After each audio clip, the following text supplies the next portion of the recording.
What's up, Mets fans? Welcome back to another Mets pregame show right here on both of our channels and on X as we get ready for this afternoon baseball on this Monday. Mets Rays ready to go as one former Met and a possible Met that actually might make the roster on opening day. Chris, how you doing, buddy?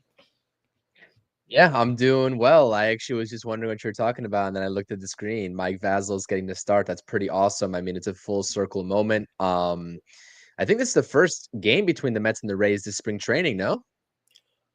Yeah, I think it's like the official game. Like, I think there was a split squad at one point, but like an Yeah, official game now. Yeah, I believe it yeah, is. because Astros, Cardinals, Nationals, etc. But no, I'm looking forward to some afternoon baseball. March 17th, opening day is what, 10 days away. You're Oh going to yeah. be in Houston. It's going to be exciting. Griffin Canning getting the start, and we have a lot of news to talk about with some of the reassignments and the Mets starting to slowly but surely making those roster cuts down to hopefully get to the 26 guys as efficiently as possible within the next 10 days. So appreciate everyone being here with us today. Yeah, and with the roster cups, obviously the roster gets smaller and smaller as the days get closer to opening day. But the Mets do have some questions, some I'm not going to say holes, but decisions to make for their 26-man roster. We still don't know if they're going to a 5-man or 6-man rotation. If they do, is it going to be Griffin Cannon, Tyler McGill? Is it going to be Griffin Cannon, Max Kranick? And they probably have one or two bullpen spots available. And of course, the second base spot and another bench spot. So there could be 4 or 5 positions that we don't even know the names of who's going to actually have that roster spot on opening day. Chris, do you think they have an idea? Like, do they think they know for the most part who they're probably choosing for opening day, or is it still a competition? Like, say for second base, the bench role, is Acuna going to get that other bench role, and Beatty's going to get the second base job? What do you think about that? Yeah, I think with the amount of games that Brett Beatty is getting the start at second base, here in spring training, I mean, I think the writing could be on the wall at that point, especially with how his bat has been looking in spring training. And I mean, the bench job, I think, is up for grabs, to be honest with you. I think that it's up for grabs, and I think that that's where the Mets are still trying to make an honest assessment. I mean, I've been pretty adamant about what my opinion and what my ideal scenario would be, regardless of how you cut it in terms of who's starting versus who's on the bench or vice versa between Acuna and Beatty. I think they both should be on the roster. Mhm. And I understand there's a case to be made for other guys, like a guy like Donovan Walton. I think Luis de los Santos just got reassigned as well, so I don't think that he's actually in the equation any longer. Yeah. Um, but I don't see them carrying another outfielder as well, so I think that takes Azokar out of things as well. So I can see this being a three, player race with only 2 spots left available between Walton, Acuna, and Beatty. And I'm like, at this point, given where this roster is at, given how ready this roster is to make a deep playoff push, right? There is this kind of golden opportunity. And I'm not going to say that, the injuries that the Mets have sustained are, it's a blessing and a curse at the same time, because the Mets have this opportunity now where they're going to get McNeil back at a certain point after, let's say, a couple of weeks into the season. This is the perfect time early in the season to reevaluate or evaluate your young talent. And then when guys like Jeff McNeil get back, etc., then you're going to be able to just plug those guys back in. And McNeil's not going to be out a long time. I mean, it was a low grade oblique strain. We're not dealing with anything serious here. I think that this is the perfect time for the Mets to see and David Stearns to evaluate the young talent, while games, they always matter, right? In terms of regular season, it's always going to go in the win and loss column, but you can afford to make some of these mistakes with your younger players early in the season than trying to find out what they got later on in the season. Yeah. And that's where I think that this could be a very good opportunity. That's why I'm pushing for Beatty and Acuna. Again, Donovan Walton, he's had his flashes of brilliance. I understand that he's more so a veteran option. I get that, and I get the importance of that. But March 27th, right? McNeil coming back, what, mid-April, maybe late April, somewhere in that time frame, if all goes well. This is the time for them to get Acuna and Beatty, even on a platoon basis, if that's what they choose, even on a platoon basis, semi-regular at bats to see what they got.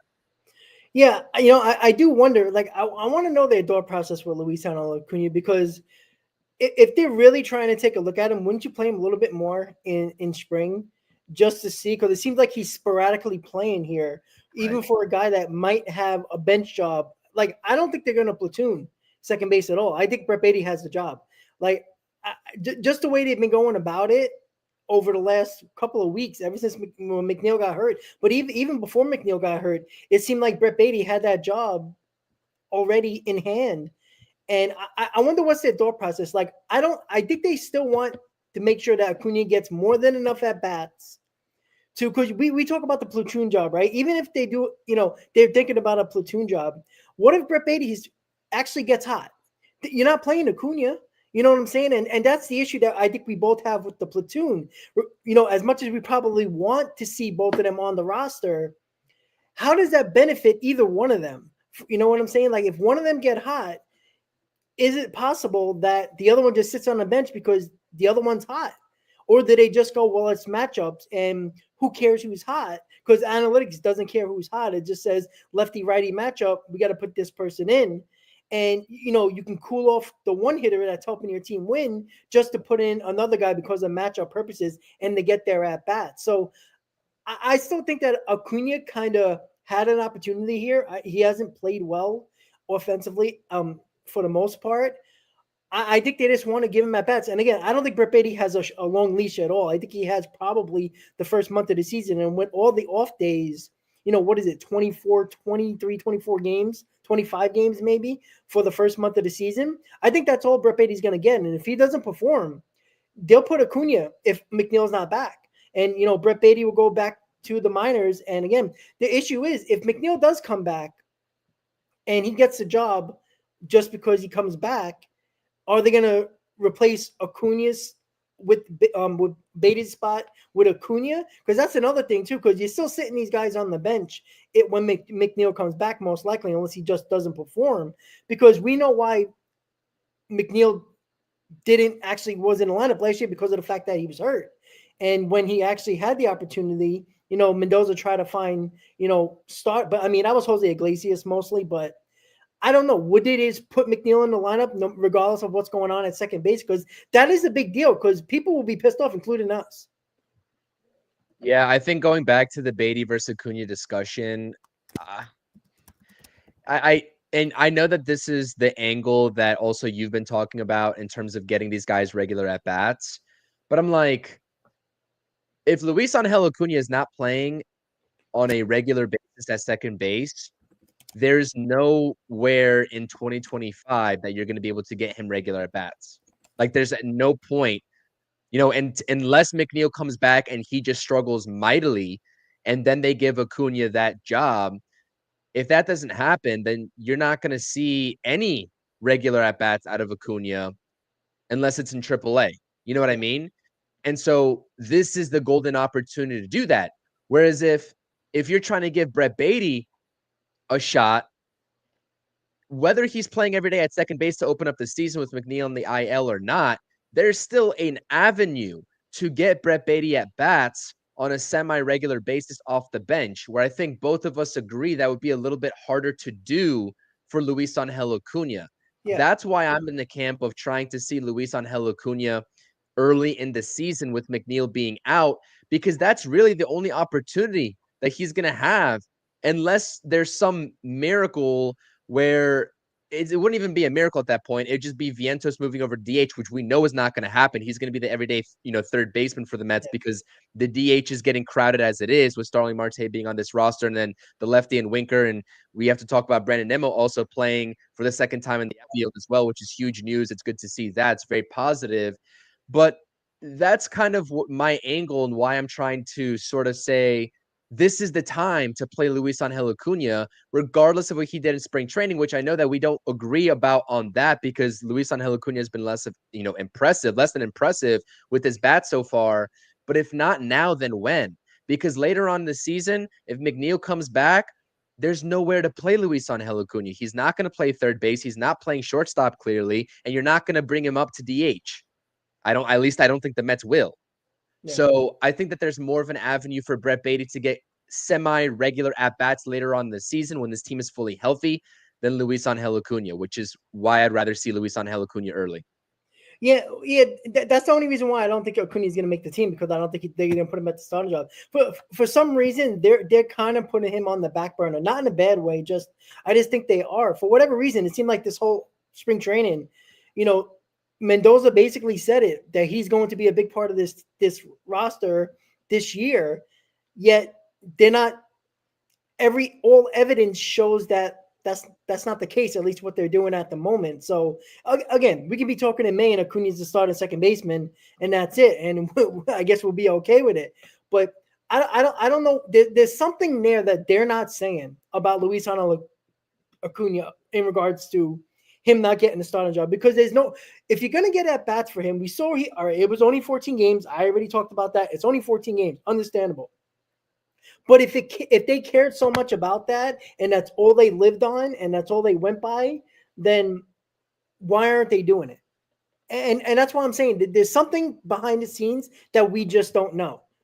I just truly feel that, because it makes no sense. Brett Baty can easily be on the bench because he was going to have that job anyway, as the platoon type of guy, as a utility guy, and Acuna could have started. I don't see that much of an issue. And you can have, and Baty can play third base, he can play second base, and I think that's more versatility than Luis Angel Acuna. I know he played third once this spring training, but he's a middle infielder.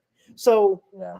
I just don't understand. I feel like there's something else that they're not saying. I don't know if it's a bad thing, like a really bad thing where they just don't want to say it and not keep it behind closed doors. But there's something there. It just doesn't make sense. All I can go by is what he done in spring, and they told you Clay Holmes deserves it, right, over Kodai Senga in spring, because Clay Holmes has no starting stats to talk about last year. So I don't think they're going by last year at all. I think they're going by, you need to show us something in spring training. This is your time to show something. And maybe they don't like the way Acuna's approaching spring training. I don't know. But I think there's more something to that than what we're actually talking about, just based on, evidence that we have for 14 games last year. And we think Acuna is going to be obviously better than Brett Baty. I feel like there's more.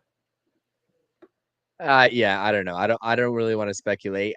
But I mean, at the same time, I mean, you're right in terms of why haven't we seen Luis Angel Acuna a little bit more? I mean, like, why is at this point, Luis De Los Santos getting the third base duties? Correct. And, at that point, you can play Brett Baty. I don't know. There's a lot of combinations, and I'd rather just see Acuna and Baty in spring training both. It's not even ever since McNeil got hurt that we still haven't seen Acuna enough. It's been entire spring training. Like, according to the manager, Acuna is going to be a big part of this roster. So what is the issue? That's what I'm saying. There's got to be more internal factors with Acuna. And maybe, I don't know, maybe we don't know if it's an injury. I think they would have said something about that. I think they probably don't like the effort or whatever the approach that Acuna is going with spring training. And there's got to be something there, because it just doesn't. Oh, wait. Rob, no, well, first of all, before we say this, unless this is wrong, hold on 1 second. So let's just take a look at this, right? Preseason, whatever, preseason. Luis Angel Acuna has played what? 14 games? He's 7 for 31. 14 games. And Brett Baty is, by the way, is today split squad? I think we have to get that out of the way. My ESPN app is showing me that it's a split squad, and Luis Angel Acuna is getting the start versus the Marlins. So they traveled Acuna. They made Acuna travel, because this lineup is from where they're at home in Port St. Lucie. So maybe, it probably is a split squad. I didn't even look at that. I just saw the lineup pop up for the. And by the way, Luis Angel Acuna is playing more with the regulars than the other way around. I guess you can't make that assumption, because they're all regulars here. Vientos, Alonso, Soto, Marte versus whatever. You have to field two teams. But I mean, let's just look at it logically. I had no idea, by the way. Listen, I've been super busy. I was not even tapped in at all to any Mets baseball this past weekend. So I was under the assumption that it was Mets versus Rays strictly, but it's actually a split squad. So it's a good thing I checked my app while we were in the midst of this discussion. But even still, leading up to this point, as Stan was pointing out, I'm just, fact checking a little bit here. 7 for 31 and 14 games played. And then you go to the other side of things with Brett Baty. Brett Baty is 12 of 35, right? Like Stan said as well, with how many games played under his belt in the preseason, with 14 games played. So they're playing the same amount of games. It could be an illusion that we're thinking that Baty, and honestly, I kind of agree with you when you're saying that. I think that Brett Baty was, for me, and what I've been watching, was on the field more. But I think it's a little bit more even than, we're making it out to be. And honestly, it could be a situation. I'm not going to rule it out that they're just trying to get Brett Baty as many reps at second base as possible, and they already know that Luis Angel Acuna is going to be on this team, and Brett Baty is going to win that bench job. I would be fine with that because I want Acuna to get at bats. I don't want him sitting on the bench. I don't think that benefits him at all, to be quite honest. I agree, but again, Rob, if you want him to get at bats, but you also want to see what he's got, I mean, there's not going to be any room to see what he's got later on in 2025 unless McNeil falters. That's the only way. Well, here's the thing. Again, this goes for Brett Baty and Luis Angel Acuna. I'm sorry. There is no reason to take any one of those guys out if they're performing. I don't care if McNeil comes back or not. Like, you sit his ass on the bench. You know how crazy Met fans will go? Maybe not Brett Baty, because Met fans seem to hate Brett Baty and just seen him as irrelevant. But let's say it's Acuna playing well. McNeil comes back, let's say May 1st, and he's in the lineup the next day he's available. People will be going crazy. People will be absolutely going crazy. And that's why I just feel like, you know what? Whoever wins that job, whoever plays better at second base out of all three of them, play them. Like, we're trying to win here, right? We're not trying to baby any of these two guys or any of these prospects, right? There is no time. The spring training and the minors is where you learn, is where you get your at-bats, is where you get better, right? I don't want to have you, put the training wheels on in the major league level, because you have to win ball games. That's the way I see it. So put Brett Baty and Acuna on this roster. Baty was going to be the last bench guy on the bench anyway, so just put him there and start Acuna. Like, it just makes more sense. I just hope that when McNeil comes back and these guys, one of them or even both of them are playing well, you can't leave Jeff McNeil in the minors. Like, I don't even think they're allowed to do that. So, especially when he's healthy, they have to bring him up. So, I don't know. I just hope that they care about winning as much as they say they do, because you can't replace McNeil in the lineup with somebody who's actually performing well. It just doesn't make sense. I don't think that this is an issue, to be honest. This is the last thing that I'm worried about with this team. And the thing is that they've already the Mets have already shown us, Rob. They've already shown us that they're going to platoon on a larger basis than just second base. Like, they've done it before in the DH instances where it mattered a whole lot more than two younger players, playing and trying to win a second base job. I really think that the Mets at this point, it doesn't matter what either of these guys do. They're still going to pencil in McNeil. And I've been adamant about this. I know that you don't agree, because I also agree with you in the fact that in an ideal scenario, if one of these guys is playing lights out and is playing respectable defense, really, if Brett Baty's playing respectable defense, because we know Luis Angel Acuna can play, defense at second base, it's really Brett Baty that's a wild card, then just keep them and play them and let McNeil find his way into semi-regular at-bats at however he does it off the bench. But I think with what the Mets have shown us in the past few years is that they are committed to this platoon, the matchup space, the analytics base, lefty versus righty versus lefty, etc., and that this is how it's going to play out until further notice. I could be wrong, I could be off, but that's what I think. So we'll see. I have no idea, but I think that the Mets have a lot bigger things to worry about than second base, because I think that, again, the reason why I'm saying that is that I think that this is just a temporary fix for what they think is more of the permanent solution for 2025, which I don't agree with, but it's Jeff McNeil. So, you know what I mean? Yeah, I got you. And since you talked about you brought up the split squad, just give everybody, I'll give everybody the lineup right here that's not on the screen. This is the lineup that's in Port St. Lucie today against the Rays. And I'm surprised they made all these guys travel. I know Jupiter and Port St. Lucie is not like 2 hours away, but they Right. did make him get on a bus or maybe drive themselves there in a car. Who knows? But you got Marte DH and leading off, Juan Soto right field batting second, Pete Alonso first base batting third, Mark Vientos batting fourth, Tyrone Taylor batting fifth, playing center field, Luis Acuna playing shortstop, batting sixth. Sorry, Donovan Walton uh, batting seventh, playing center field. Canario left field, batting eighth, and Sanger catching, batting ninth. And it seems like, do you have you think you have a good grasp on who's going to be the backup catcher? Do you think it's going to be Sanger? Because there's been a lot of talk about him the last couple of days. I think it's going to be Sanger, to be honest with you. I mean, he's been looking pretty solid defensively. I haven't really seen much of him offensively. I know he had the back pick to first base over the weekend, I believe it was. And also he threw, he's throwing a runner out. So he's a very defensive minded catcher. And I think offensively, from the production standpoint, Luis Torrens can fill in and do a decent enough job offensively on a regular basis. And I think that, in the event that they need an emergency catcher, they would rather prioritize the defense rather than the offense. And I don't think we've seen enough out of anybody to really, crown anybody the backup catcher between Reitz and Sanger.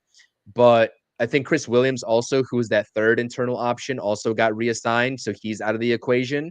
And I really do think that it's going to be Sanger, to be honest with you, because now we're seeing, I don't know what Jackson Reed's stats have looked like over the past couple of days. I'm not sure how many games he's appeared in, but I mean, I've seen Sanger now, the third or fourth time in spring training.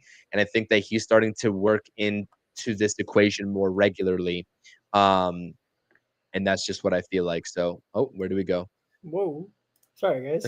Oh, okay. So yeah, it's a StreamYard. You can never StreamYard is not reliable. But yeah, I think it's gonna be Sanger, and I don't think that it's gonna make or break the team in terms of the roster because Luis Torrens is gonna be getting the bulk duties anyways. But I've been impressed with what he's had defensively. I mean, he's shown a great arm.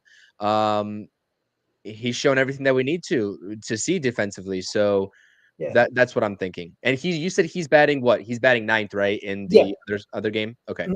Yeah. Look, as a backup catcher, you want somebody who can play defense. Like the bat, I mean, how many backup catchers can hit? If they were able to hit, they would be a starting catcher somewhere. So, this give me solid defense, and whatever you get out of the bat is a bonus, in my opinion. So, again, that's one of the least of our worries. Another least of our worries, but today's matchup, Paul Blackburn is on the mound in Jupiter against the Marlins in this other split squad game. But we have Griffin Cannon today, and Paul Blackburn's probably going to make this rotation. I think we both agreed on that, even though we kind of have our doubts of other guys that should be in the rotation. But Griffin Cannon, another opportunity here. Probably, I would think maybe his second to last start, depending on how they go about it, because it is 10 days until opening day. I think they would make a decision a few days before opening day who's going to make this roster so people can, especially pitchers, can prepare. But Griffin Cannon has another opportunity here to make this roster. With a couple of bullpen, maybe one or two bullpen spots available, maybe one or two rotation spots available. What are your thoughts on Griffin Cannon? Do you think he has a solid grip on at least on a roster spot? But what about in particular the roster spot and the rotation spot? I mean, roster, he's making this roster 100%. There's no way he's not. He was given a major league deal. As soon as that deal was given out to him worth $4.25 million, everybody should have known he was making the major league roster regardless of what he did in spring training. But what I will say is that he's pitched, 5 1/3 innings pitched so far in spring training. He's not allowed any runs so far. I think the first start that I actually watched him, he looked a little bit shaky. He was able to get out of some early jams, and he kind of just, skirted his way around that. But again, I mean, I can't go back and change my stance in terms of how I really think that he's going to contribute on a regular basis once this team is fully healthy. And that's going to be in the bullpen and not in the rotation. If worst comes to worse, and the Mets, David Stearns, Mendoza need a back end starter to fill in while Manaya and Montas come back. I mean, Griffin Canning, I guess he's playing his way into that back end of the rotation role come opening day with what he's done in spring training so far. Am I confident in that over the course of 162? No, I'm not, and I'd rather just see him in the bullpen. I do think he has some good stuff, and I do think that we'll see a vastly improved Griffin Canning based off of what his standards were, right, in his career so far over the last couple of years, which have not been successful for him. It just seems like the Mets have this knack for developing and revitalizing these kinds of pitchers' careers, and I think Griffin Canning falls into that category. I mean, I look at his motion. From what I've seen, he's a short armor. I don't know. Just the way, just like visually, the way that his presence on the mound and the delivery, it's like I'd rather just see him in the bullpen. But it makes the roster as a back end starter for the first month. Am I going to complain? I'm not going to complain at this point. I mean, the Mets are working with not much of a variety here to choose from. You got McGill, who also just he's looked just like we've known Tyler McGill to look in the past, right? Yep. Terrible or inefficient, fantastic the next start. Oh, next start he's meh, and then the next one after that, he's garbage, Yeah. for lack of a better term. So that's what Tyler McGill is. And if the Mets really are confident in riding the first month of the season with that kind of performance every fifth day, then so be it. I'm not with Tyler McGill. Like I'd rather see at this point, if I have to go back and state things. I mean, I'd rather just see Griffin Canning over Tyler McGill. So I don't know, man. It's the 4 and 5 is just a complete shit show. I think everybody knows that. Yeah, and that's why I think the rotations should have brought better people in here, because this is the shit show that you find. But you know what? That's why I just don't want to see Tyler McGill anymore. That's why I rather Griffin Cannon and Max Kranick. There's potential there, right? As much as I don't know if Griffin Cannon can be a very good or at least a solid major leaguer, there's potential there. He has the stuff. You see that he has multiple pitches. I like certain pitches he throws. Right, he's got the velocity there, so there's potential there. And clearly, the Mets seen potential, giving him $4.5 million for a guy who was not good last year. He made 30 starts, which I guess is a good thing, but you also got to win games, right? You can give all the innings you want, but you also have to give your team a chance to win as well. And can Griffin Cannon do that? He didn't do that with the Angels last year, so I'm not going to say he's going to be able to do that with the Mets. And we can all say, oh, it's our fifth or sixth starter, but when you're on a 3-game losing streak and a 4-game losing streak, and now it's your fifth and sixth starters going the next 2 days, well, guess what? You don't want to make it a 6-game, 7-game losing streak, and that's what I always concern myself about when it comes to the rotation, because a lot of people don't care about the fifth or sixth starters or the fourth or fifth starters until you start losing ball games and it turns into a losing streak. Then people start to care. And that's what I worry about. Senga could be good. Peterson can be good, but that does not mean that, our 4 through 6 is going to be good. And that's what I concern myself, because losing games is losing the games, regardless of who's on the mound.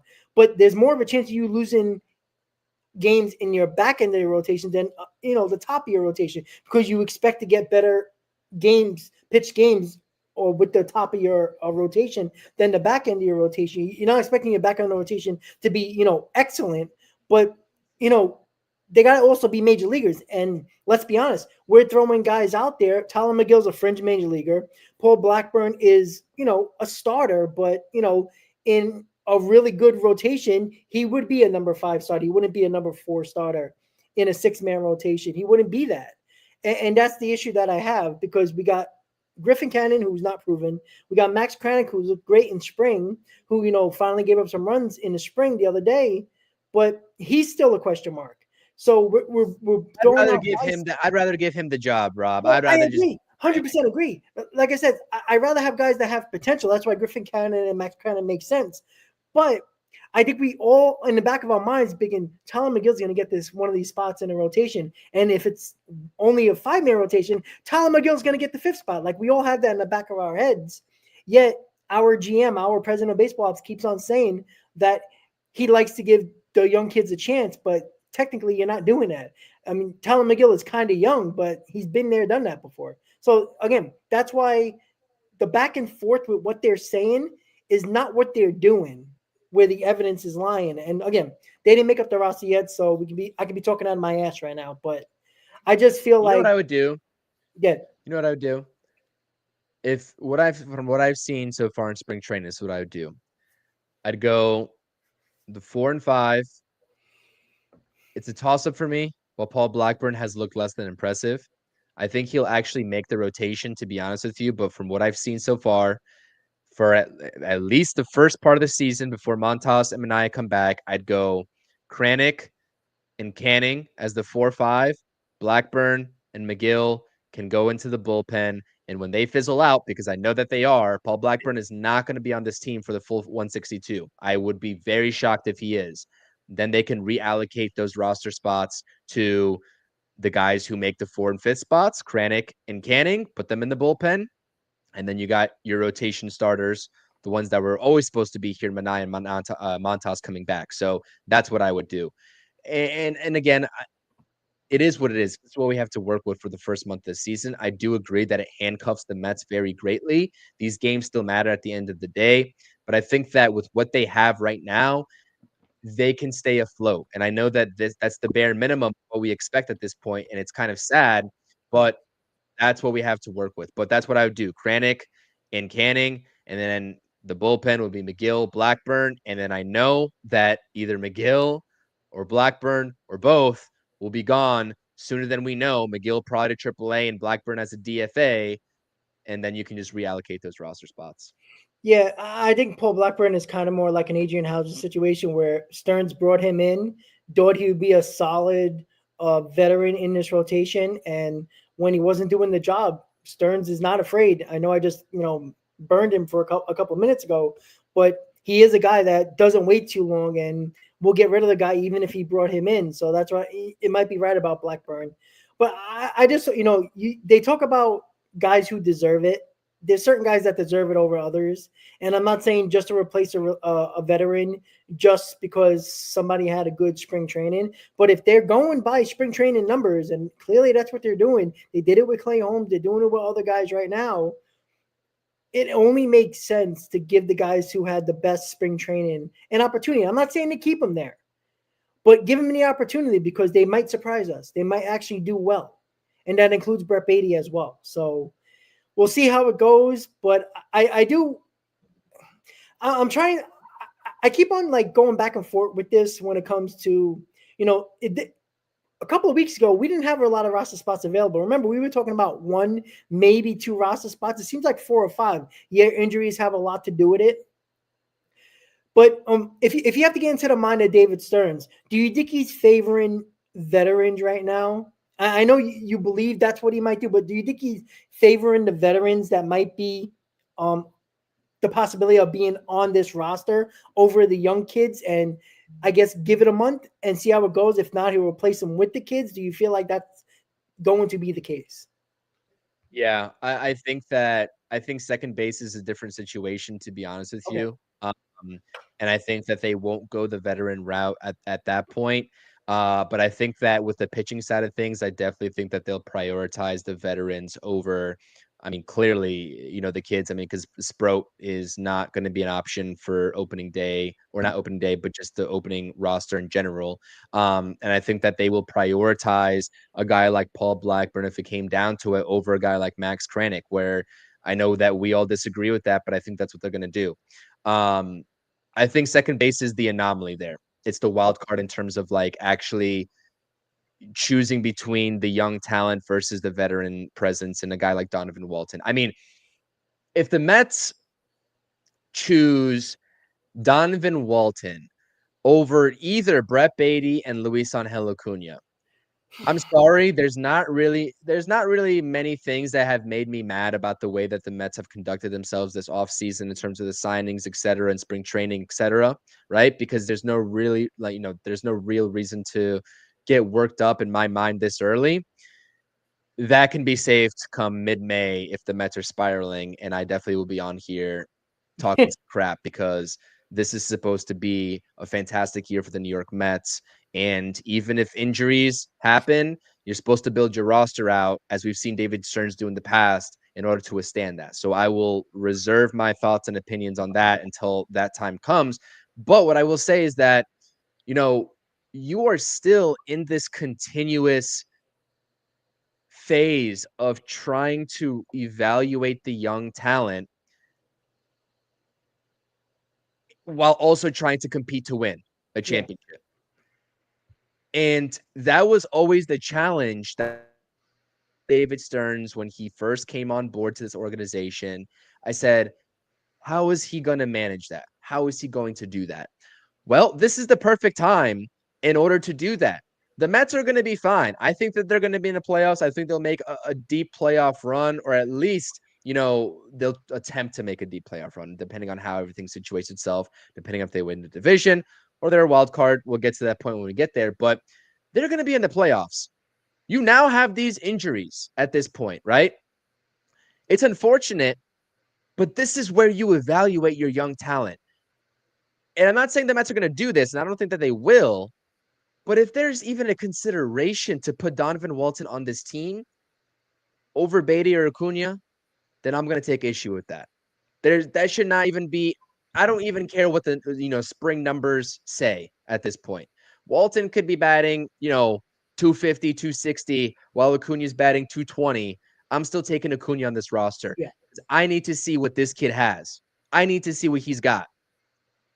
And I don't think that prioritizing there's spots. You pick and choose your battles when you prioritize that veteran leadership.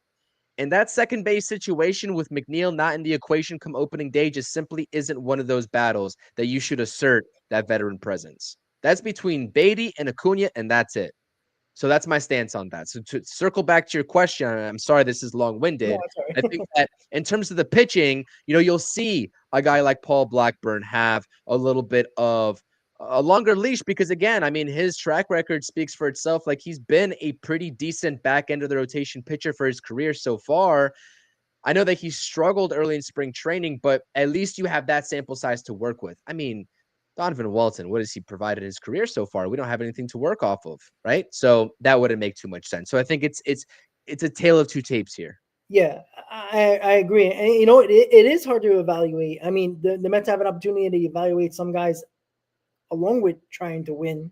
But this is the conundrum you fall into, right? When you had a bad farm system for a long time, and now your farm system's better, and now your top prospects are, knocking on the door of the big league level, but you're still trying to win, and you can't spend 3 or 4 months evaluating one guy and hope he does well and have nobody to replace him. I think that's the conundrum that they're in right now, because not only that, I still believe that when it comes to trade deadline, they're going to need starting pitching. What is that pitcher? What do you got to do to get that? Is trading prospects. So you got to know what you are willing to trade and what you're willing to keep to help this team going forward in the present and the future. That's another issue that we have to talk about. That is, I think, is a problem. Not a problem, but a situation that might come up, because I'm gonna tell you this right now: if the Mets are going to get a starting pitcher, there will be a few prospects that are in that package that a lot of people are not going to be happy to move. And it could be Acuna. It could be somebody like one of our starting pitchers, which I don't believe they'll try to hold on to. I think Sproat is untouchable. I at this point, maybe Tong's even untouchable. We'll talk about him in a little bit, as the Mets had their spring breakout game yesterday, and I want to bring that up a little bit since I just pulled up the game stats, the box score. But that's the other issue. This is not a complete team, and I'm not saying most teams are, but this is not a complete team. The Mets are going to need something. And look, I would love for our starting rotation to be the best in baseball. We don't have to worry about starting pitching. And, maybe if we need another bench piece or another bullpen arm to solidify the roster, that's less work that they have to do at the deadline. But all indications are they're probably going to need a starting pitcher, and probably a really good one at most likely. And that involves probably guys that we're uncomfortable or possibly uncomfortable getting rid of. But you're also trying to win. You can't waste another year and saying, oh, what about 2026, right? Because 2026 is a long way away. And I know we have Juan Soto until the end of time, and Lindor has a massive contract, but you got to start winning. You got to start being successful and going after a championship. You can't say, oh, well, it was a fun year, right? Because, again, when was the last time the Mets had actual, I would say, they had the potential of winning. Like, their odds are pretty high of winning the World Series. They're one of the better teams in baseball if you look at just overall MLB numbers, they seem like one of the better teams. You have to, when they actually have something to look forward to, and there's pressure now, they haven't really done well when it's on the line. When they're actually saying, well, they're expected to make the playoffs, they're expected to do well. Usually it blows up in our faces. Like, can we name the last time the Mets actually had pressure and expectations and actually had a good season and successful season and going deep? Because remember, we went to Game 6 of the NLCS last year, guys, and that was a very surprise year. You have to at least get to that point.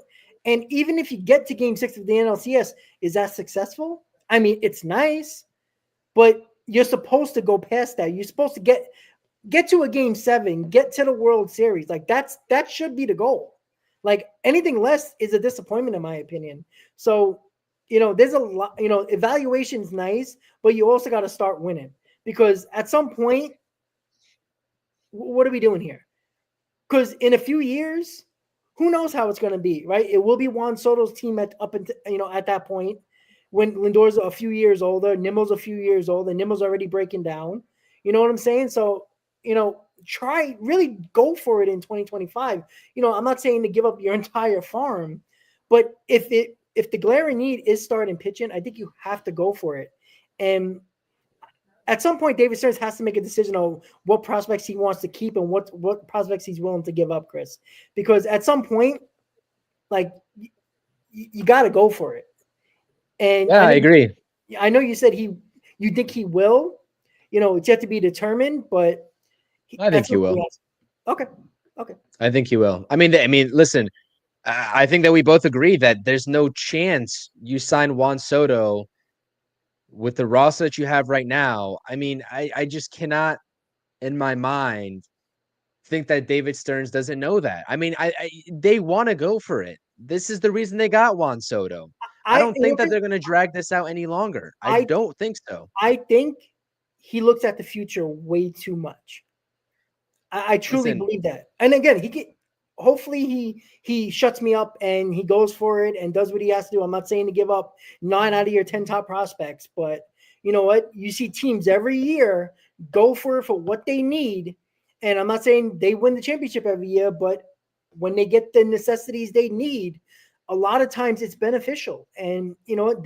Those teams have been winning World Series, and it seems like the Mets don't do enough and they fall short. I don't want them to fall short again because they didn't go after it once again. Because, oh, by the way, the New York Yankees, who are probably going to make the playoffs, are now going to need starting pitching. That's another team that are going to be going for it and trying to get starting pitching. So you just add another team to the mix of trying to get starting pitching. And that's more competition to get a starting pitcher. And that's the other issue that I have. I think that having these conversations are nice, because I think that we are setting the tone of what we expect. But I don't think that, at least for me, when I look at the front office, I don't think that they are naive to the fact of what they're going to have to do here to compete with these other teams and build out this roster. I don't think that they're prioritizing, getting everybody onto this diamond within the next 4 years that are coming up at a rapid pace. You know what I mean? They can't do it. It's not feasible. They know that. They're going to have to let go of these prospects eventually. We haven't seen it yet. You're correct in that, but I think we will when the time comes. Jet Williams. Has anybody been impressed with what Jet Williams has produced? I mean, in spring training when we've seen him in the limited sample size, I mean, anywhere? No. I mean, he's a guy that, is a candidate to be shipped out. You start making a very short list of untouchable prospects. I know that looks different for everybody. For myself, my list of untouchable prospects looks different than yours. Mm-hmm. Yours is probably a lot shorter than mine is, to be honest with you. Oh, yeah. I mean, you said Sproat.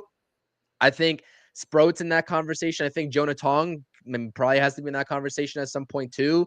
And then positional players, you have a plethora of them. And I'm not saying you have to deplete the farm at the same time, but there are guys that you can identify at less than premier positions that you can cycle in, right? Like a guy like Jeff McNeil, right? You know what I mean? Veterans around this league that you don't always have to backfill with prospects. to build the most successful team. And I think the Mets realize that.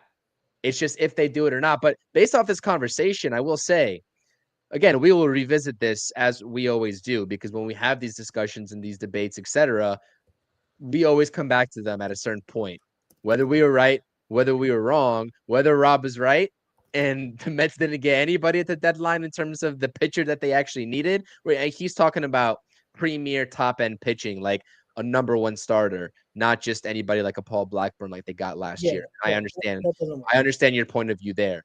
But what I will say is that, did you see the report that AJ Preller actually had scouts in all these different teams this spring training? The Mets, the Phillies were listed there. I have to imagine the Yankees are going to be in there too, although the Yankees are not going to have what it takes to compete with the Mets, the Phillies. Careful with that. Careful, because Brian Cashman always finds a way to bump up these prospects every single time, right?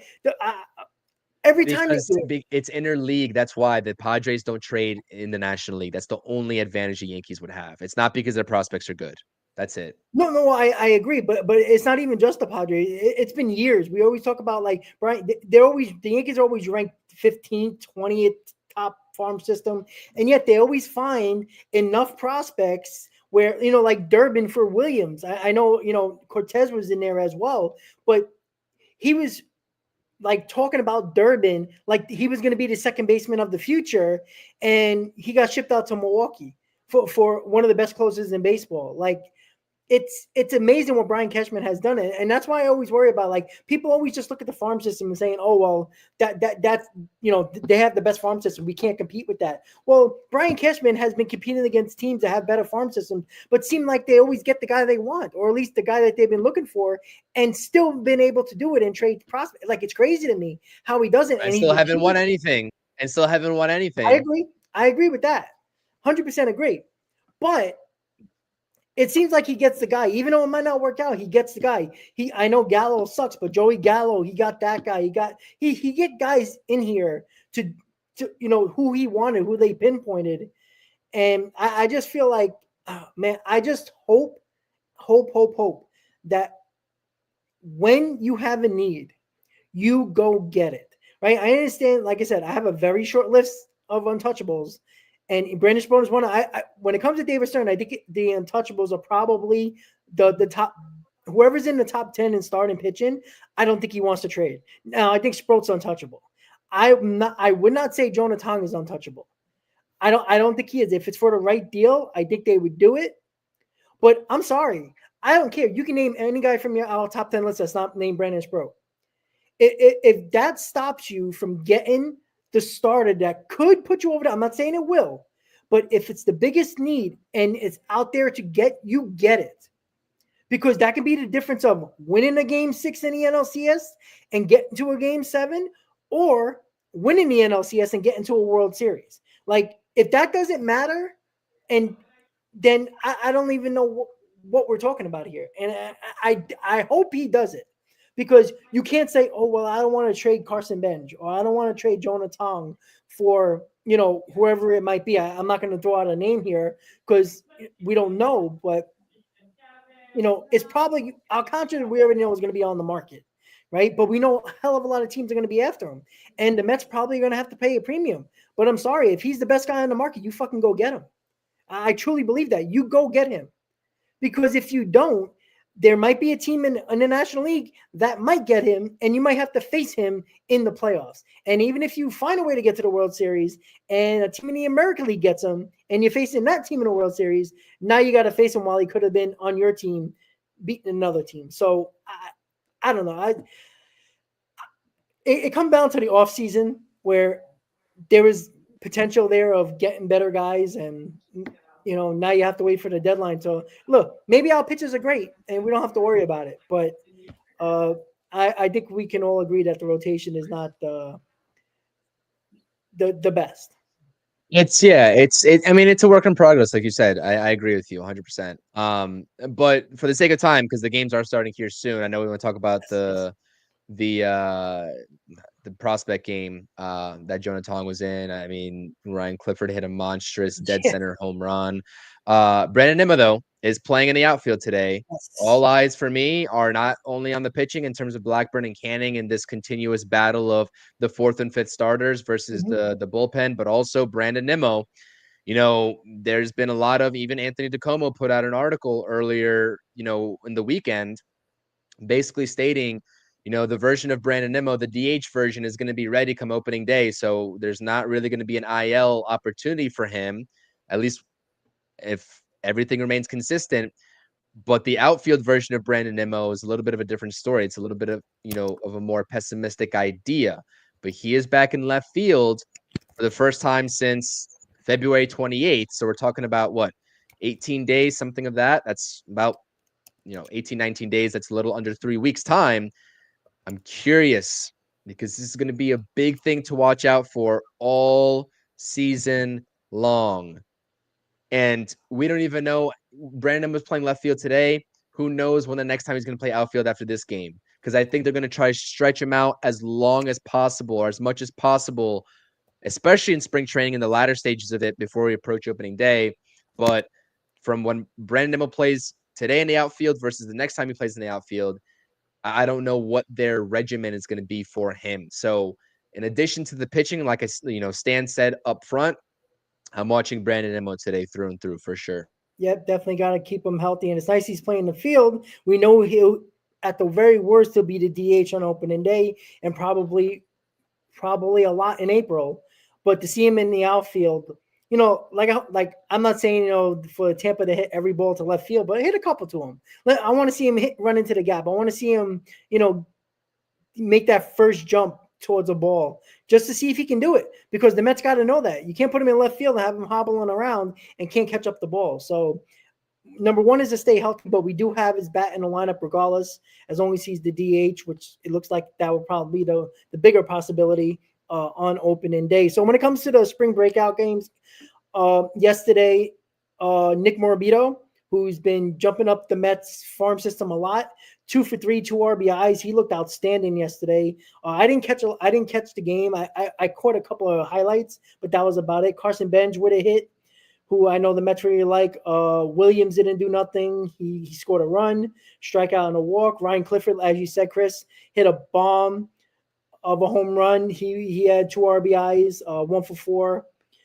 Just keep on going. Kevin Parada, who a lot of people have been talking about, seeing if they give him. He was 2 for 3 with a run, 1 strikeout. He looked good yesterday with the bat. Barrow, who is one of our prospects that are infield prospects, 2 for 3. He looked good. Other than that, Jeremy Rodriguez just had one at bat, 0 for 1. Hulk, who is kind of a third base shortstop, 0 for 1. But Jonathan, Chris, 2 innings, 1 hit. He had a couple of walks, but 3 strikeouts. He actually looked good. I saw a couple of highlights. He got the stuff, and I think he might even be called up before Sproat, to be quite honest with you, because they're both going to be in AAA, so we're definitely going to see who actually gets the opportunity, because one of those two guys are going to come up, I think, fairly shortly to help this rotation. Everybody else, Lambert, Ross, and Tucci Pintaro, sorry. That was the other guys. I don't think anybody worries about them. But what do you think of Jonah Tong? Right? Do you think he has a possibility of being on this team at some point to help this rotation, or you think it's just Sproat? Dude, the way that him and Sproat both, the way that Yeah. they've climbed the ladder in this organization has been just absolutely tremendous. I mean, I've done breakdown videos on both of these pitchers on my channel before. You take a look at like the comparison and the strikeout to walk rate at each level. Yeah, Brennan Sproat struggled mightily in AAA, but again, I mean, just how quickly the progression has been at each step of the way for both of these guys, and what the Mets front office has asked of them when they've moved up has been awesome. And you're talking about electric pitchers. I mean, mid 90s fastballs for Brandon Sproat. That's even up to like 98 at times. I know he can touch 100, but he's not going to sit there. Obviously, you don't want him to sit there. Um, I think the future is bright in terms of the rotation too, especially when Christian Scott comes back. I know that he was kind of like a hit or miss. He was a little bit inconsistent in his big league time last year, but next year when you've got all three seemingly potentially making the roster in this rotation, it'll be awesome. I know that we're not looking ahead to 2026, but that's why I think they want to keep this band together as much as possible with that vision. And I think that honestly, I know that you might not agree, but I think that Jonah Tong, especially with what he possesses, the sort of, I don't know, I think it was Ethan on X that was saying that he looks a little bit like Tim Lincecum. I think I saw a little bit of comparisons on that, and I could see the motion kind of there. He has a But for short me, it's stature just too. like, He's not very tall, but yeah, yeah, yeah, yeah. But for me, it's more so of like, I don't know, the delivery and also the arm angle of it. It seems like I could be mistaken. I have to go back and rewatch some of the film. But for me, he's a little bit more over the top than most pitchers are. Maybe you can classify as three quarters. I don't know, but I think he's a little bit more over the top when I watch it to a naked eye. Um, but just like the spin rate that he has too. And I know that we don't want to get into the advanced analytics. I mean, I've already gone into the advanced analytics on Jonah Tong for quite some time now, but like all the stuff that he has beyond just the arsenal, but also the way his pitch moves, the movement, the shape on it, etc. There's a lot to be excited about. And it's clear that the Mets are taking advantage of this pitching lab that they have. And it's not only at the major league level. I mean, I've had Ernest Dove, who covers some minor league baseball, especially in St. Lucie, on my channel, and he's stated on my channel on the live stream that we did together about how the Mets are really making this push. Shout out to Ernest, by the way, does a great job. Make sure to subscribe to his channel and follow him over on X. But like they're making concerted effort to utilize this pitching lab across all the levels in the minor league farm system. So now we're seeing guys develop new pitches earlier than ever before. You don't have to wait yeah, for a guy like Clay Holmes to, come into this organization at whatever age he is and develop this kick change. They're starting, at 22 years old, 23 years old, developing these new pitches in hopes of having that 4 or 5, maybe even 6 pitch arsenal as soon as they come up to the rotation, which is huge. So yeah, I like everything that I've seen out of Jonah Tong. I did last season. You should take a look at the numbers if you haven't in depth, especially some of the strikeout rates that he was posting across all the levels that he appeared in. It's it's legit, and I think that the future is bright in terms of Jonah Tong and Brandon Spro. And it's an interesting thought, depending on how the AAA season goes so far. At the start between these two guys, I still think Brandon Sproat's going to have the clear advantage in terms of coming up earlier, but who knows at this point? Jonah Tong, if the Mets are desperate enough, and we hope that they are not desperate enough because they weren't desperate enough in the offseason to make external moves once some of these guys went down. If they do become desperate enough, though, maybe they do make a move for one of those guys, and maybe it's just, it could just be Tong first before Brandon Sproat. We don't know. yeah, exactly. Final thing before we go, the thing about Ryan Clifford, who made a big jump last year. I think that's one of the big reasons the Mets didn't give Alonso a long-term deal. I don't think it's just about Vladimir Guerrero Jr. I think they're very confident that Ryan Clifford's going to be a big leaguer and he plays first base. And I think, unless Alonso has a huge year and he opts out, I don't even think that's enough for the Mets to actually give Alonso a long-term deal. I think Alonso's gone regardless, unless he opts in to the second year. And if he has a bad year, I think he's going to He's opt going in. to But opt in. he's going to, Yeah. yeah, most likely he'll opt out if he has a better season than last year. Uh, but I don't think it's going to make a difference for the Mets. I think they're either going to try to get Vladimir Guerrero, and if they don't, Ryan Cliff is going to be a first baseman in 2026, in my opinion. But any final thoughts, Chris, before we head out for the games? Yeah, the games. Now I gotta, be really adequate on how I make the post game slides, etc. for these two games instead of just, one game. But yeah, no, we'll see you all in the post game. I don't even know how my attention span is gonna, do between both of these games. So we'll see. I might be tuning into one game more than the other. I guess I have to pick because I think both are being broadcasted live. I'll probably end up switching back and forth, but no final words from me other than watching Paul Blackburn and Griffin Canning, and then also watching left field. And I think we always have to watch out for this competition between Beatty and Acuna, because I do think that there's a very solid argument either way, depending on what you look at and depending on how the rest of 162 and that situation plays out. With getting Acuna the most regular at bats, if you want to see what he's got, it's going to be early in the season. But if you want to give him the regular at bats and you don't want to platoon potentially with Beatty being a lefty and righty, I mean, he could be starting a season off in AAA instead of the bench. I just don't think that's the wisest decision because, again, if McNeil comes back, I think he's going to be an everyday starter. I think then you can plug in Brett Beatty in a bench spot, and Luis Angel Acuna is seemingly going to be in AAA for the entire season unless Jeff McNeil falters. And if that never happens, then you're not seeing really much of Luis Angel Acuna until 2026, and you're just delaying that another year with all the other middle infield prospects coming up. So there's pros and cons to a lot of what we're talking about here, but we'll see how it plays out. That's why David Stearns gets paid the big bucks and we don't. So yeah, we'll see how that plays out. Let's go Mets. We'll see you all later. There you go, guys. So tune into the post game. We are having a post game together after the game. So hit that like button, guys. Subscribe to the channels, and we'll see you on the post game later today. Let's go Mets, guys. We'll see you later today. Let's go Mets.